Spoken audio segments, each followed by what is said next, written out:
Billy, obviously that start put you guys in a big hole, and you called that timeout very quickly after tip-off. What did you say in that timeout, and what displeased you the most? Yeah, I mean, it was just kind of the way we came out and started it, and it wasn't. They made a couple shots, in transition. We did have a couple breakdowns that I didn't like, but offensively, really for the entire game, it just was not a good night for us at all offensively, with the way we shot the ball. But with that being said, to your point, the first quarter was a hole we were unable to dig ourselves out of because of how much we struggled to shoot the basketball. But after the first two possessions, when they scored whatever it was, those 2 threes, it wasn't that, it was the possessions after that I thought, at the rim, I don't know the whole sequence, but certainly there was 4 possessions. 2 of them were not great. And that's when I called the timeout. Billy, was this a case of you feeling like you guys playing down to the level of competition? We I don't want to say we talked about that way, but we don't have a luxury to do that. we don't have a luxury to do that at all. So, they were really physical with us the last time we played here in Chicago, and we shot the ball a lot better. And tonight they were just as physical, and we didn't shoot the ball as well. And again, outside the first quarter, our defense wasn't bad, but when, we don't have that. We can't not be, I don't want to say perfect, but we just can't give up 31 points in a quarter and struggle like we did offensively and then expect to win against anybody. I did not sense that they came in thinking like, oh, okay, we just got to show up. I did not sense that.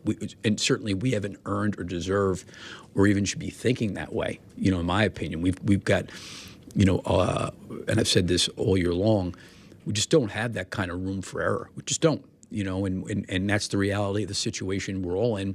And we have to understand that we're going to have to not play perfect, but we're going to have to do more in that first quarter than what we did. The missed shots, was that more your offense just drying up tonight, or you feel like something they did defensively? No, I didn't think there was anything. They've been a man-to-man team. They have sprinkled in some zone.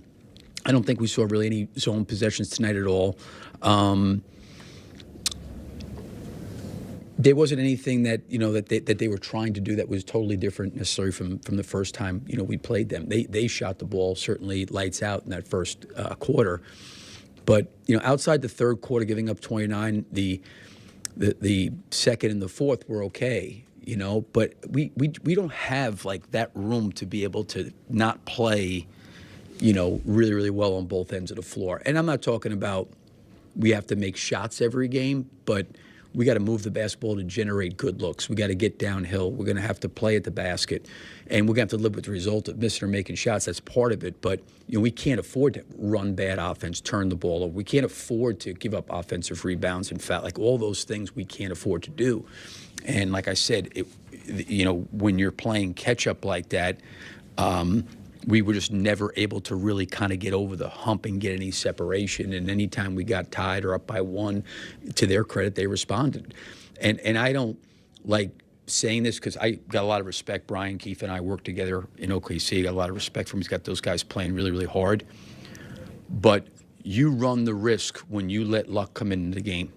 And we let luck come into the game in a lot of situations, and you don't want to be into a situation where things are being chanced to luck. And, you're hoping they miss a free throw. You're hoping this happens. You're hoping that happens. And maybe you get lucky. That's not a way to live. How troubling is it to you, Billy, to have that happen at this stage of the season? And again, every game in the NBA is, winnable by any opponent. But you look on paper, there's a team with 13 wins. So how disappointing is it to have an effort like that at home at this stage of the season? Yeah. It's really disappointing. I mean, just calling it like it is. But what I would say to that, is, and this is just my mindset, and I've got a lot of respect for our guys, and our guys compete, and they've been professional all year long. And I did think that they gave an effort to get back in the game, really gave an effort to get back in the game, and it wasn't good enough in terms of being able to get back over the hump. The part to me is the disappointing part is like